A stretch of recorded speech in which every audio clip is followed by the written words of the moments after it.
दोस्तों नमस्कार। आज अगर हम बात करें ट्रैफिक जाम की, तो ट्रैफिक जाम अपने आप में एक ऐसी समस्या है जिससे हम रोज़ाना अपने जीवन में रूबरू होते हैं और चाहते हुए ना चाहते हुए भी हम अपना बहुत ही बहुमूल्य समय रोड्स पर ट्रैफिक जाम में फँसकर और गँवाते हैं। जो ये समय हम अपने परिवार को दे सकते हैं, अपने ऑफ़िस में दे सकते हैं और कुछ क्रिएटिव काम्स में दे सकते हैं। तो ट्रैफिक जाम हम बात करें दोनों ही तरीकों से हमारे और पैसे की बर्बादी करता है, हमारे समय की बर्बादी करता है और भारत के जो भी मेट्रो सिटीज़ हैं, चाहे वो दिल्ली हो, मुंबई हो, चेन्नई हो और कोलकाता हो, बेंगलुरु हो, वो सारे ही जो मेट्रो सिटीज़ हैं, वो ट्रैफिक जाम की समस्या से बहुत ही हद तक परेशान हैं। और मेरा अक्सर बेंगलुरु जाना होता है और बेंगलुरु में और जो मेरे चिरपरिचित लोग हैं, तो बेंगलुरु में अगर आप जाएँगे तो आपको एक बहुत ही कहावत आम है, तो बेंगलुरु में आपको किसी जगह पहुँचने के लिए तो जो डिस्टेंस है वो किलोमीटर्स में नहीं, आवर्स में बात की जाती है। क्योंकि बैंगलोर में ट्रैफिक कब और पाइल अप हो जाए, कब लंबा हो जाए, हाँ, कोई नहीं जानता। तो कभी-कभी बेंगलुरु में आपको 10 किलोमीटर जाने में 8 से 10 किलोमीटर जाने में भी और 3 से 4 घंटे लग जाते हैं। तो अगर हम दोस्तों समझें कि ये जो ट्रैफिक की समस्या है, तो ये क्या हमेशा से ऐसी थी या ये नई पैदा हुई है? तो दोस्तों बिल्कुल ये बात बहुत हद तक सही है कि ये जो ट्रैफिक की समस्या है, हमेशा से ऐसे नहीं थी। इसका जो मुख्य कारण है वो है सड़कों पर गाड़ियों का बढ़ता हुआ लोड। और क्योंकि आज के ज़माने में जो और बैंक्स हैं और बाकी जो हर व्यक्ति की जो प्रति व्यक्ति आय है, तो ये सारी चीज़ें बहुत ही बेहतर स्थिति में हैं। तो हर बंदा क्या है ना गाड़ियाँ अफ़ोर्ड करने में सक्षम है।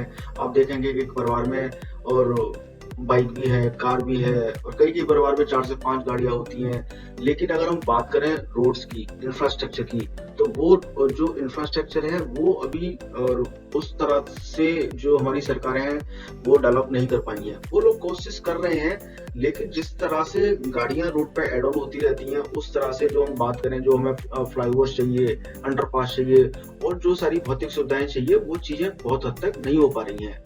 अब इस समस्या के लिए सॉल्यूशन क्या है? देखिए, अगर हम बात करें कि भई जिस तरह से रहने के लिए ज़मीन की कमी होते हुए और इंसान ने क्या किया और आसमान की तरफ देखना चालू कर दिया।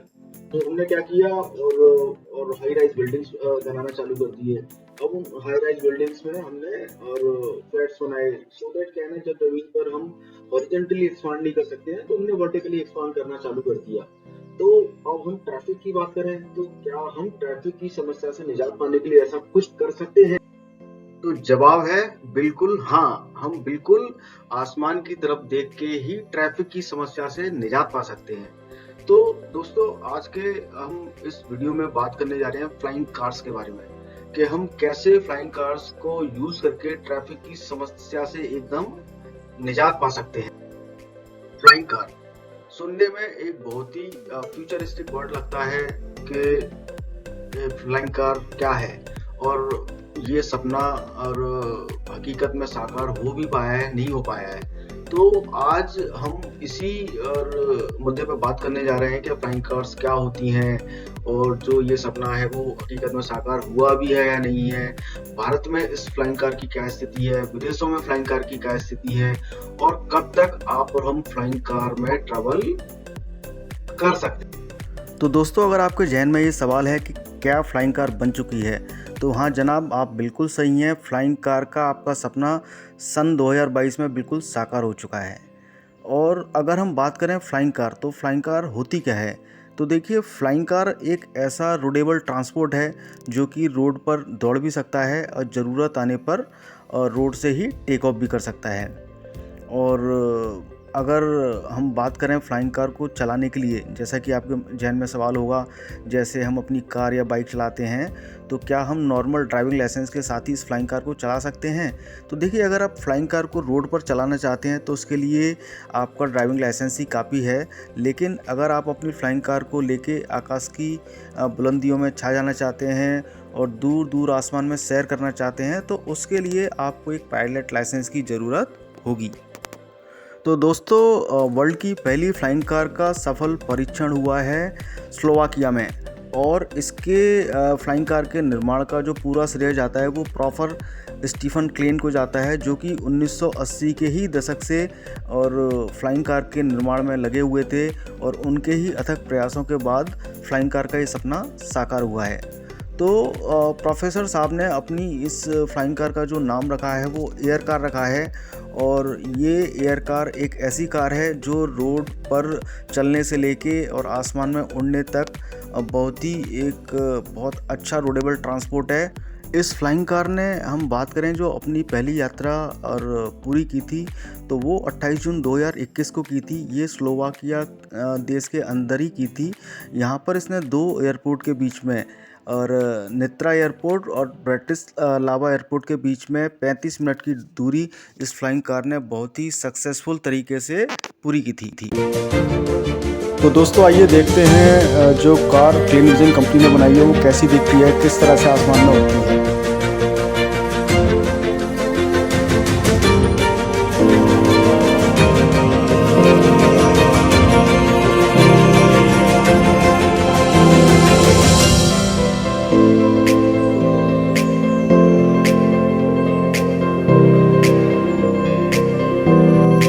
तो दोस्तों आपको क्या लगता है कि फ्लाइंग कार का ये सपना एकदम से साकार हो गया? बिल्कुल नहीं। फ्लाइंग कार को बनाने की जो शुरुआत थी वो आज से तकरीबन 100 से भी ज़्यादा साल पहले से ही शुरू हो गई थी, जिसमें और विभिन्न विभिन्न लोगों ने, इंजीनियर्स ने और साइंटिस्ट ने, इंडस्ट्रियलिस्ट ने अपना अपना योगदान दिया। तो हम बात करें सबसे पहला जो सक्सेसफुल जो मॉडल था जो कि फ्लाइंग कार का, रोडेबल ट्रांसपोर्ट का, तो उसको साल 1917 में डिज़ाइन किया था ग्लेन कर्टिस ने। तो ग्लेन कर्टिस ही वो पहले आदमी थे जिन्होंने और फ्लाइंग कार का पहला प्रोटोटाइप बनाया था। हालांकि ये कार कभी उड़ नहीं पाई, ये ज़मीन से कुछ पल ऊपर ही उड़ पाई थी बस। तो अब हम फ्लाइंग कार के डेवलपमेंट में आगे बढ़ते हैं। तो अब आते हैं हम साल 1933 में। तो साल 1933 में यूनाइटेड स्टेट्स ऑफ अमेरिका के सिविल एरोनॉटिक्स बोर्ड ने एक कंपटीशन का आयोजन किया जिसे दुनिया फ्लाईओवर कंपटीशन के नाम से जानती है। तो इसमें यूएसए के सिविल एरोनॉटिक्स बोर्ड ने लोगों को प्रोत्साहित किया कि वो एक ऐसे रोडेबल ट्रांसपोर्ट पर काम करें जिसकी जो लागत है वो केवल $700 से भी कम हो, और वो केवल $700 से कम की ही लागत में दुनिया के लिए उपलब्ध हो सके, और जो एक एज ए रोडेबल ट्रांसपोर्ट रोड से टेक ऑफ कर सके। तो इसी फ्लाईओवर कंपटीशन में एक महाशय थे जिन्हें हम वाल्डो डीन वाटरमैन के नाम से जानते हैं। उन्होंने इस फ्लाईओवर कंपटीशन में हिस्सा लिया और उस समय एक अपना डिज़ाइन और प्रस्तुत किया सभी के सामने, जिसे हम एरोबाइल के नाम से जानते हैं। तो एरोबाइल एक गाड़ी जैसा दिखने वाला पहला सक्सेसफुल रोडेबल ट्रांसपोर्ट था जो कि और आसमान में उड़ पाया था। लेकिन ये डिज़ाइन कभी भी मैन्युफैक्चरिंग फैक्ट्रीज तक नहीं पहुंच पाया, क्योंकि वो जो साल 1933 का दौर था वो ग्रेट डिप्रेशन का दौर था, और इनके डिज़ाइन को और इन्वेस्टर्स नहीं मिल पाए, प्रॉपर फंडिंग नहीं मिल पाई, और उससे ही अपना जो इनका फ्लाइंग कार का रोडेबल ट्रांसपोर्ट का जो सपना था वो और सभी लोगों तक ये नहीं पहुंचा पाए। इसी कड़ी में आगे बढ़ते हुए एक बहुत ही अच्छे इन्वेंटर हुए जिनको हम रॉबर्ट एडिसन फुलटन के नाम से जानते हैं। तो इन्होंने हम बात करें 1946 में एक रोडेबल एयरक्राफ्ट का डिज़ाइन लॉन्च किया, जिसके उन्होंने 4 प्रोटोटाइप बनाए थे जिसे हम एयरफीबियन के नाम से जानते हैं। और ये उस समय का बहुत ही अच्छा प्रोटोटाइप था, और जो कि तकरीबन मात्र 6 मिनट में गाड़ी से और रोडेबल और कार में और कन्वर्ट हो जाता था और टेक ऑफ कर जाता था। और लेकिन जैसा कि 1945-46 में भी वर्ल्ड वार और 2 की वजह से इस भी प्रोजेक्ट को प्रॉपर फंडिंग नहीं मिल पाई, इन्वेस्टर्स नहीं मिल पाए, तो ये भी आइडिया लोगों तक नहीं पहुंच पाया और सक्सेसफुल तरीके से ये इम्प्लीमेंट नहीं हो पाया। दोस्तों फिर आया साल 1947, और साल 1947 में इंडस्ट्रियल और डिज़ाइनर जो कि एक अमेरिकन थे जिनका नाम था हेनरी ड्रेफस, उन्होंने और कॉन्वेयर कार का एक और मॉडल लॉन्च किया जो कि उस समय बहुत ही एक सक्सेसफुल और फ्लाइंग कार थी। ठीक है। और ये लेकिन देखने में ऐसा लगता था कि कार के ऊपर जो, और हम बात करें प्लेन को, हवाई जहाज़ को चिपका दिया हो, तो इस तरह से लगता था। और इसके इसी डिज़ाइन की वजह से इसमें कुछ, हम बात करें कुछ डिज़ाइन फॉल्ट भी थे। तो इसका जो पहला प्रोटोटाइप था वो एक एक्सीडेंट में नष्ट हो गया था, क्योंकि क्या था, जो कार थी और जो इसके ऊपर जो और प्लेन जो अटैच किया गया था, तो उसका ना प्लेन का फ्यूल ख़त्म हो गया था, लेकिन वो पायलट उसको जज नहीं कर पाया। उसे लगा कि कार के इंडिकेटर की वजह से उसमें फ्यूल है, और इस वजह से वो दुर्घटनाग्रस्त हो गई थी। और इस क्रैश के बाद लोगों का इससे जो विश्वास था इस कार से, वो पूरी तरह से डगमगा गया था। इस वजह से इन्वेस्टर्स ने इस प्रोजेक्ट से हाथ खींच लिए, और ये जो फ्लाइंग कार का मॉडल है ये भी लोगों तक नहीं पहुंच पाया। तो दोस्तों, इसी तरह 1947 के बाद में बहुत सारे प्रयास होते रहे फ्लाइंग कार के सपने को साकार करने के लिए। तो कभी फंडिंग की वजह से, तो कभी टेक्नोलॉजिकल एडवांसमेंट की वजह से वो जो सपना है वो सपना ही रहा। और अगर हम बात करें 1947-50s की, तो उस समय इतनी टेक्नोलॉजी भी नहीं थी जो आज हमारे पास में है। तो और बहुत से साइंटिस्ट ने, इंजीनियर्स ने बहुत सारे प्रयास किए, लेकिन वो उसमें सफल नहीं हो पाए। और अब हम आते हैं लेटेस्ट डेवलपमेंट्स पे, और जो अभी फ्लाइंग कार और जिन कॉन्सेप्ट बनी है और जो ऑपरेट भी हो रही है। तो सबसे लेटेस्ट डेवलपमेंट की हम बात करें तो जेटसन कंपनी ने अक्टूबर 2021 में जेटसन 1 नाम से और पहली फ्लाइंग कार और इंट्रोड्यूस करी, दुनिया को उसका दीदार कराया। और ये पहली कार है जो एक तरीके से फार्मूला 1 और रेसिंग स्काई कार है, और दिखने में बिल्कुल एक ना हेलीकॉप्टर के जैसे लगती है, जिसको एक और बंदा बैठ के आराम से उड़ा सकता है, कहीं भी ले जा सकता है। तो दोस्तों, आइए सैर पे चलते हैं जेटसन 1 और फ्लाइंग कार के साथ में, और देखिए कितनी कॉम्पैक्ट है। जैसा कि आपको बताया था, ये आपके घर की छत से भी उड़ सकती है, और बहुत ही ईजिली कहीं से भी ये ऑपरेट कर सकती है।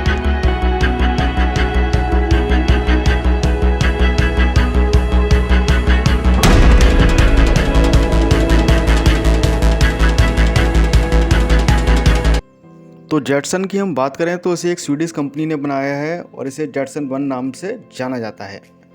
जैसा कि आप देख सकते हो, तो ये दिखने में गाड़ी जैसा तो बिल्कुल नहीं है, बट इसे हम एक बहुत बड़ा ड्रोन कह सकते हैं, जिसमें एक और बंदा बैठ के इसको आराम से और उड़ा सकता है। इसकी ख़ास बात इसकी डिज़ाइन है, ये इतना कॉम्पैक्ट है।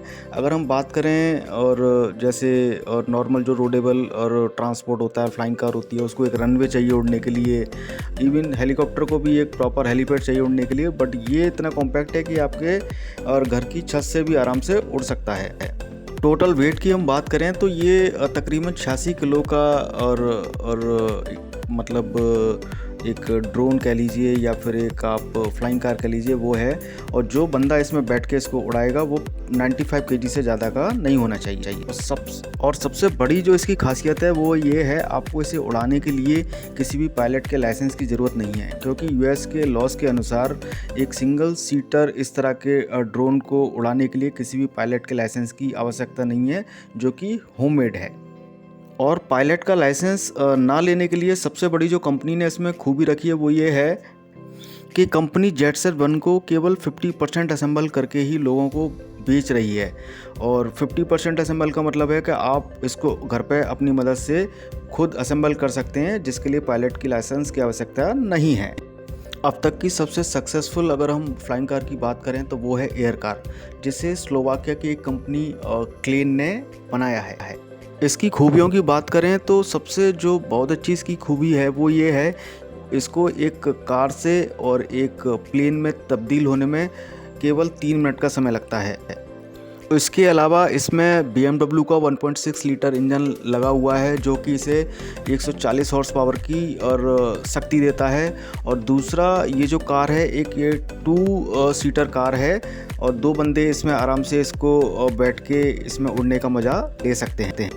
कंपनी ने अभी तक इस कार की हम बात करें तकरीबन 200 टेक ऑफ और लैंडिंग्स मतलब वो लोग कर चुके हैं और 70 घंटे की उनकी जो फ़्लाइट की जो टेस्टिंग है वो हो चुकी है। और उनकी ये जो फ़्लाइट जो टेस्टिंग है वो European aviation safety agency EASA के स्टैंडर्ड्स के अकॉर्डिंग बिल्कुल ठीक है और उनके सारे मानकों को पूरा करती है।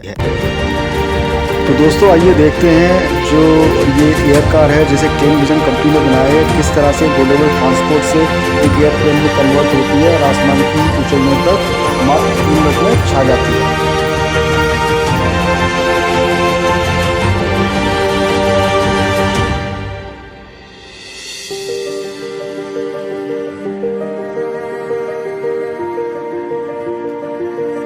इस कार की हम और खूबियों की बात करें तो देखिए इसका जो बेस इन्होंने जो प्लेटफॉर्म यूज़ किया है वो BMW की एक कार का प्लेटफॉर्म यूज़ किया है जिसमें BMW का इंजन है। और इस इंजन में हम फ्यूल की बात करें तो हम इसे अपने घर के पास में अवेलेबल किसी भी पेट्रोल पंप से इसमें फ्यूल भरवा सकते हैं और 2 और बंदे इस कार में बैठ सकते हैं, इस कार को उड़ा सकते हैं। हाँ, ये बात ज़रूर है इस कार को उड़ाने के लिए आपको एक पायलट के लाइसेंस की और ज़रूरत पड़ेगी।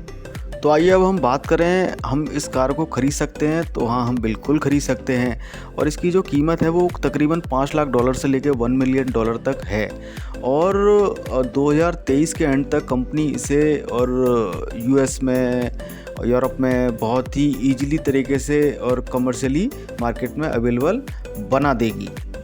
कंपनी जिन्होंने ये फ्लाइंग कार बनाई है तो उनका मानना है कि और जो एयर कार है वो आने वाले टाइम में और जो हेलीकॉप्टर्स हैं और जो ट्रेडिशनल और छोटे प्लेन हैं उनको पूरी तरह से रिप्लेस कर देगी। तो दोस्तों फ्लाइंग कार के सपने को साकार करने के लिए हम बात करें भारत की तो भारत के भी इंजीनियर्स इंडस्ट्रियलिस्ट इस सपने को साकार करने में लगे हुए हैं और इसी सपने को साकार करने में एक कदम चेन्नई बेस्ड एक कंपनी है विनीता एरो मोबिलिटी।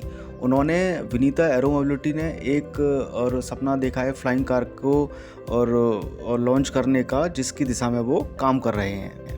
तो विनीता एरो मोबिलिटी के इंजीनियर्स और vertical take off and landing और कॉन्सेप्ट पर काम करके इस कार को और अभी डिज़ाइन कर रहे हैं और अभी ये शुरुआती फेस में है। और अगर हम बात करें 2023 में इसका जो प्रोटोटाइप है वो ये कंपनी लॉन्च कर सकती है। इस कार की अगर हम सबसे बड़ी खूबी की बात करें तो वो इसका जो सेफ्टी फीचर है तो उसे हम DEP के नाम से जानते हैं जिसे हम कहते हैं डिस्ट्रीब्यूटेड इलेक्ट्रिकल प्रोपल्सन। तो ये समझ लीजिए इस कार में बहुत सारे प्रोपेलर्स हैं और अगर कभी एक प्रोपेलर फेल होता है, 2 फेल होते हैं तो बाकी के प्रोपेलर इस कार को उस समय और एयर क्रैश होने से बचाएंगे। लॉन्च होने के बाद अगर हम इसकी परफॉर्मेंस की बात करें तो ये कार और जो फ्लाइट टाइम है उसका 60 मिनट्स रहेगा। मैक्सिमम जो स्पीड की हम बात करें तो आप इसको जो फ्लाई करेंगे तो 120 किलोमीटर पर आवर की स्पीड से इसको उड़ा सकते हैं। 100 किलोमीटर इसकी रेंज रहेगी एक बार और फ्यूलिंग के बाद में। और कंपनी विनीता एरो मोबिलिटी अभी DGCA से इनिशियल डिस्कशन में है और 2023 में इनकी पूरी कोशिश है कि इसका जो प्रोटोटाइप है मार्केट में लॉन्च किया जाए।